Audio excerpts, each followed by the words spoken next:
How to pay attention. Just pay attention! Hearing this phrase as a kid always bugged me. If you were a distracted kid growing up like me, paying attention was not easy. Schools don't teach us how to pay attention and increase our attention span, so it ends up feeling like you either have it or you don't. I'll show you how to improve your attention so you can have laser focus at school, work, with your loved ones, or wherever you need it. Paying attention is the ability to focus and concentrate intently on one task. There are 7 factors that strengthen your attention. As we review them, take note of the ones you already do and highlight the ones you need to strengthen. Mindset. First, you need the right mindset about paying attention. You must believe you can learn how to pay attention and improve your attention ability. If you don't believe this, then your brain will make sure you never learn it by blocking all the brain circuits involved in the process. Also, the research is clear that we can expand our attention with effort, practice, and adopting a set of strategies. So start seeing your brain like a muscle. The more you use it, the more it strengthens. Furthermore, paying attention is an active process where you employ many strategies. You're not just staring at a screen, presenter, or book, and then you magically absorb things into your mind. It actually takes work, and as you use these skills repeatedly, they become more automatic. So write this rule down. The more tools and practice I have, the longer I can pay attention. Eliminate distractions. Our brain is hardwired to pay attention to certain things and ignore others. We pay attention to things that bring us immediate pleasure or things that might threaten our safety and ego. Temptations in our environment compete for our attention so that we're not giving our best attention to the thing that matters. We might think we're multitasking, but our brains are really just quickly switching back and forth between different tasks. This process increases stress, drains brain energy, slows us down, and reduces our comprehension, attention, and overall performance. Don't believe me? Try this experiment. Grab a sheet of paper and a pen, and make sure you have 4 rows. Don't write anything yet until I give you the instructions and say go. So when I say go, you're going to write the phrase, switch tasking is a thief, in the first row. And in the second row, you're going to write the numbers 1 through 21. Your paper should look just like mine on the screen. I'll start the timer, and when you finish both rows, look at the timer to see your finish time and write it down. Remember to record your finish time. Go.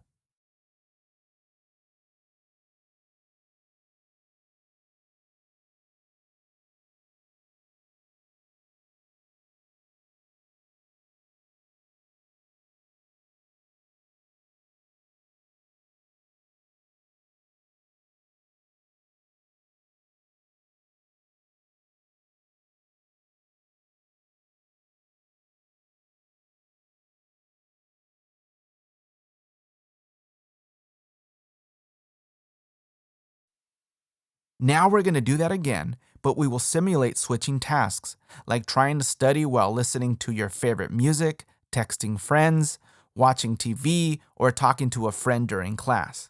You'll be copying the letters in the third row and the numbers in the fourth row, but for every letter you write in the third row, you'll write the corresponding number in the fourth row. So you'll write S, 1, W, 2, I, 3, T, 4, and so on until both rows look like the first 2 rows. When I say go, I'll start the timer, and when you're finished, record the time on the timer as your finishing time. Go.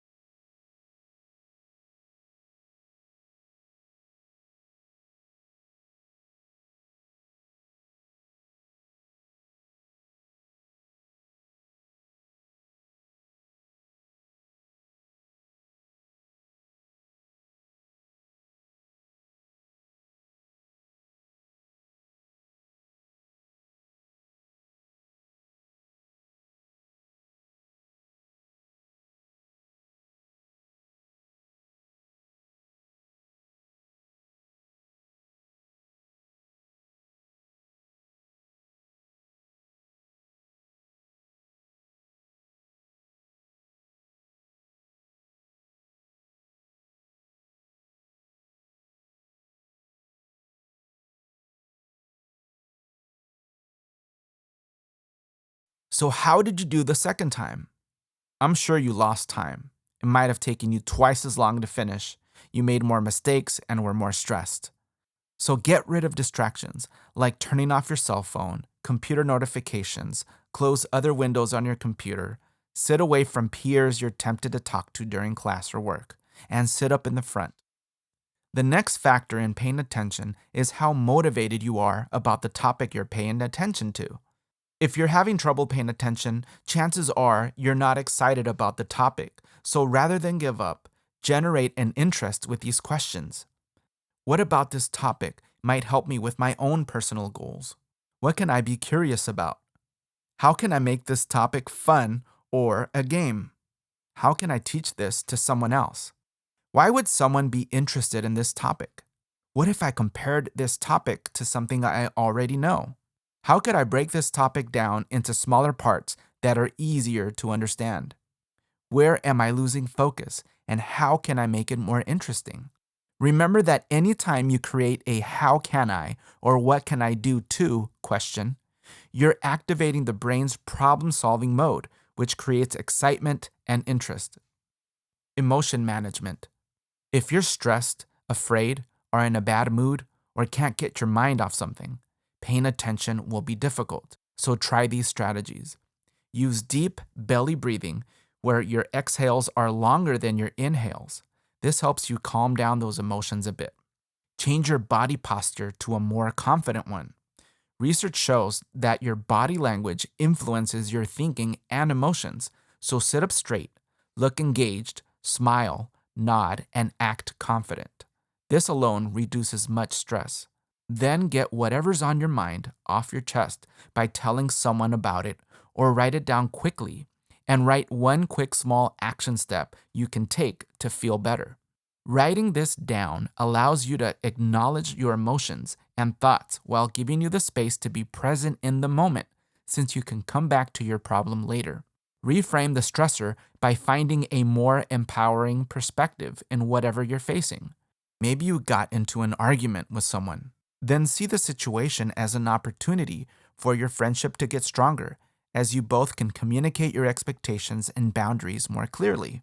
Or maybe you can't focus because your car was hit earlier, but after reframing, you realize you can't do anything about it at this moment. You're grateful to know that no one was injured, and being present right now by learning in class can actually make you feel better. Increasing your attention span and attention power. Think of your mind as a muscle.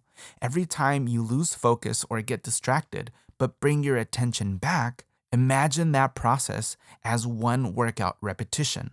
So instead of being upset at yourself, see yourself getting stronger and celebrate these small moments where you bring your focus back. This process of bringing back our attention to our focus is what increases our focus power and attention span. So create an attention strengthening plan of your own. When you're in class, reading a book, hearing a podcast, or at a meeting, pay attention to where your attention is, and then bring it back to where you want. Each time, try to push your attention span a bit more. Active learning. When you're paying attention to something, you're not just sitting there passively. Your brain is doing things to try to understand and stay focused. And the more tools you have for this, the longer you'll stay focused. Here are some tools. When listening to a presenter or reading a book, visualize what is happening, like you're in a movie. When you read or hear something that you don't understand, make a quick note of it or a question that you can get back to later. Don't get caught up in details. Always ask, what's the main idea here? Ask yourself, how is this similar to something I already know? After hearing or reading something, quiz yourself in your mind by summarizing it in your own words. Think, how might I use this information today? Do I agree with this information? What questions do I have? How might the presenter or author be biased?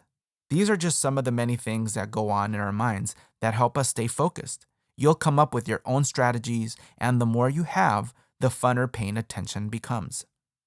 Energy. Lastly, and many times most importantly, if you're tired, you won't be able to pay attention. Make sure you're getting enough rest, drinking plenty of water, getting exercise, sunlight, breathing properly, and eating healthy meals low in sugar and high in vegetables. All these will ensure your brain is energized and activated for learning. So what are your favorite strategies for paying attention? Leave a comment below.